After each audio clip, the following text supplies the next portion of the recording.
Hello. It's the day before Thanksgiving. I really shouldn't be making this video. I should be working and getting ready to visit family for the holidays.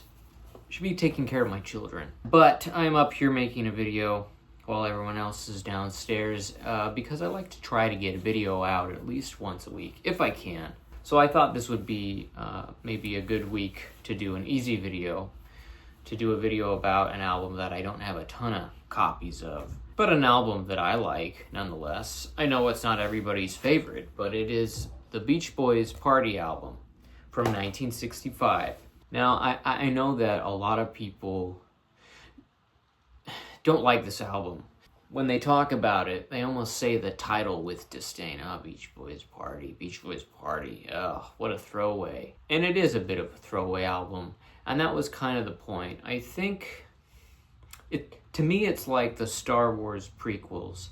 I was born in '85, and by the time the Star Wars prequels came out, I was a big fan of the original trilogy. And I was a freshman around the time that Phantom Menace came out, and I was so excited, and it came out, and me and my older brothers hated it. We really didn't like it. We thought it was garbage. We thought it was trash. We couldn't believe that we had waited so long to see something like that up on the screen. It was insulting in a way. And then as I've gotten older and I've, watched the original trilogy and I've seen the prequels a few more times and I've seen the sequel trilogy, which I would say is even more disappointing than the prequels, you start to get a little more perspective on what each part has to offer. And I would definitely say now I actually do enjoy watching the prequels now and then. There's something to like about it. But at the time, you're thinking, let's get going. Let's get something new. Let's get something exciting. Let's get something that was as good as the last thing.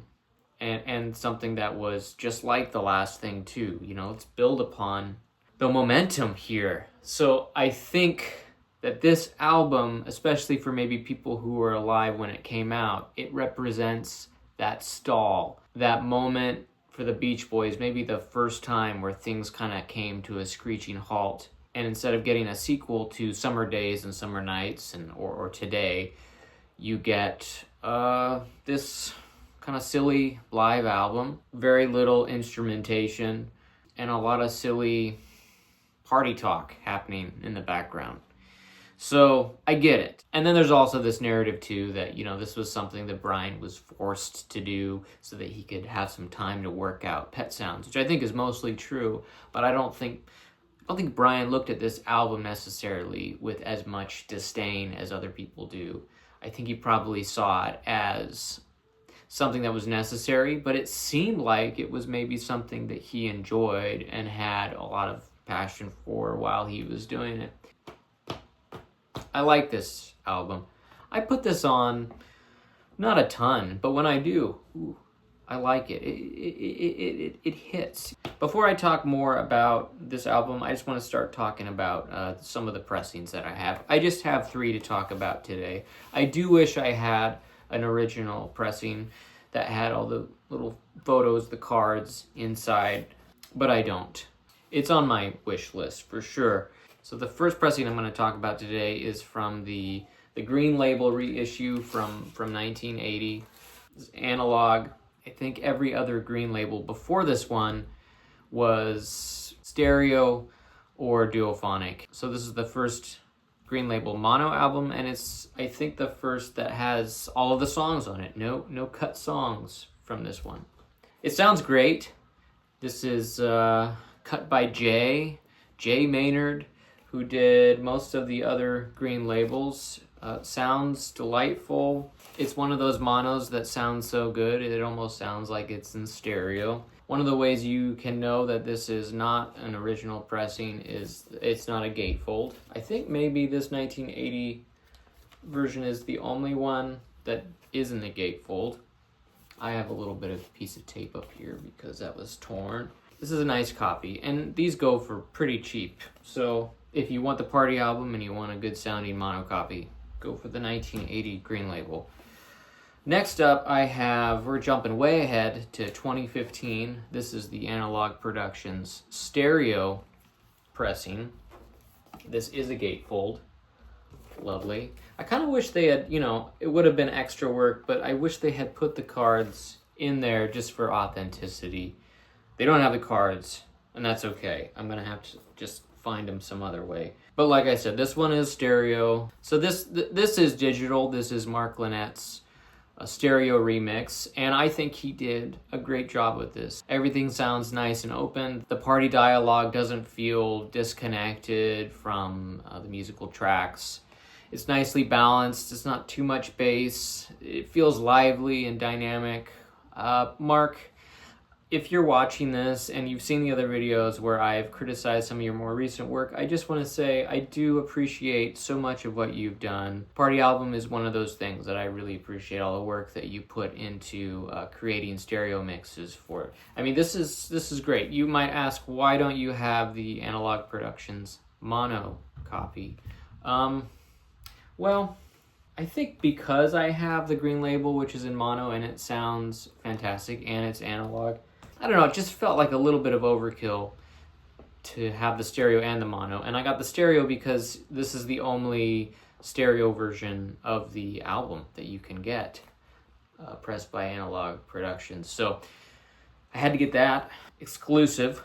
One thing that people complain about when it comes to the Analog Production versions of these albums is the jacket. It's just, it doesn't have the glossy laminated or glossy like the rest of the Analog Productions jackets are. It doesn't really bother me, to be honest, that much. Yeah, it's a bummer that it doesn't quite look right with all the rest of them, but the Party Album is its own little weird thing, so it's okay. It's okay. It's still a really nice jacket, nice and sturdy like the rest of them, so no real complaints there, but just know that. Don't be too surprised. And the last version of this album that I have is this, which came out the same year, 2015. This is the Beach Boys Party Uncovered. What is it?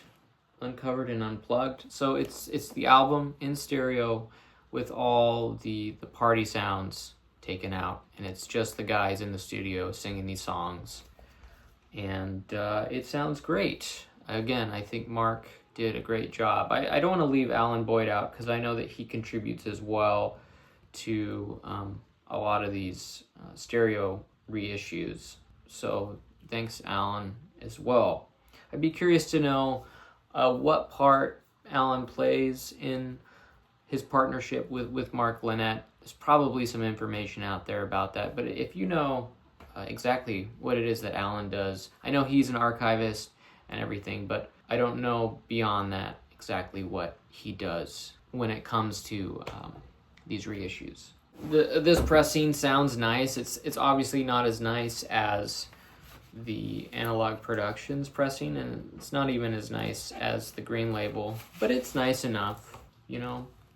It's got the rainbow label on it, and then it has this little thing here. This is cool.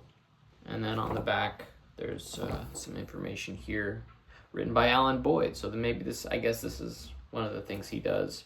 To some people, this version of the album is a real godsend because they hate